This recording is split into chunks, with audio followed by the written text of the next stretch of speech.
አንድ ጊዜ አይደለም 10 ጊዜ አንብባችሁት ለመረዳት በጣም የሚከብድ ለሁሉም ሰው ያልተጻፈ መጽሐፍ ነው ዘ ፕሪንስ። ማኪያቬሊ እዚህ ምድር ላይ ከክርስቶስ ቀጥሎ በሰዎች ክፋት በጣም የተንገላታ ብዙ ነገር የደረሰበት ሰው ነው። ይሄ መጽሐፍ ካስተማረኝ ነገሮች ውስጥ 10 ነጥብ ልንገራችሁ በቀላል አማርኛ። የመጀመሪያው ቢ ሪያሊስቲክ አባውት ፒፕል ነው የሚለው። ስለ ሰዎች ያላችሁ ኤክስፔክቴሽን፣ ስለ ሰዎች የምትጠብቁት ባህሪ ሰውኛ ሪያሊቲውን ቤዝድ ያደረገ መሆን አለበት። ደግ እንዲሆኑ፣ ሁሌ መልካም እንዲሆኑ፣ ሁሌ እናንተን እንዲያስቀድሙ መጠበቅ የለባችሁም። በቃ አንድን ሰው እንዳለው ባህሪ ነው ማየት ያለባችሁና አክሰፕት ማድረግ ያለባችሁ። ሁለተኛው ክብራችሁን ጠብቁ ብሎ ነው የሚያስተምረው። መልካም ስንሆን፣ ቅን ስንሆን የስስ ጎናችን ሰዎች መጠቀሚያ እንዲያደርጉን ያደርጋል። ስለዚህ መልካም መሆን ከፈለጋችሁ ራሱ በጣም ትልቅ የሆነ ባውንደሪ ማስመር አለባችሁ፣ ገደብ ማስመር አለባችሁ ብሎ ነው የሚያስተምረው።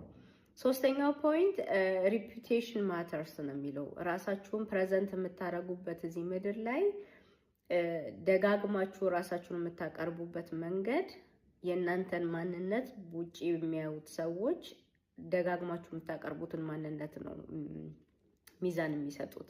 ስለዚህ ያው ሪፒቴሽን የምታረጉትን ባህሪ መልካም መሆኑን ማሳየት አለባችሁ ማለት ነው። ከዛ ደግሞ ከመደመጥ ይልቅ ትክክል ነህ ከመባል ይልቅ ሪስፔክት አስቀድሙ፣ ክብራችሁን አስቀድሙ ብሎ ነው የሚያስተምረው። ሁሌ ሰው ትክክል ናችሁ እንዲላችሁ ሳይሆን እንዲያከብራችሁ፣ እንዲፈራችሁ ነው መሆን ያለባችሁ እዚህ ምድር ላይ ስትኖሩ።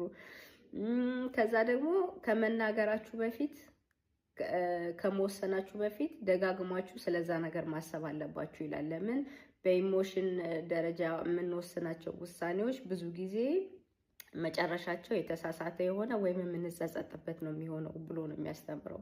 ከዛ ደግሞ ህይወት ውጣ ውረዷ ሁሉ ጊዜ ወጥ ሆኖ አይሄድም። አንዴ ከፍ ይላል፣ አንዴ ዝቅ ይላል፣ አንዴ ትተዋላችሁ፣ አንዴ ትጀምራላችሁ ምናምን እና በዛ መጠን ህይወት ስትቀያየር እናንተም አዳፕት የምታረጉበትን የህይወት መስመር ፈጣን የሆነ አዳፕቴሽን ልመዱ ብሎ ነው የሚያስተምረው።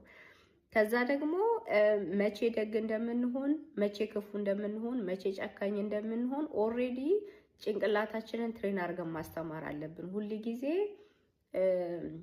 ፈርም የሆነ አመለካከት እንዲኖረን ሁሉ ጊዜ መዘጋጀት አለብን።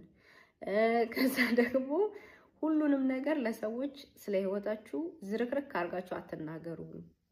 ማንኛውንም ብዙ ስለ ራሳችሁ ኢንፎርሜሽን ባወራ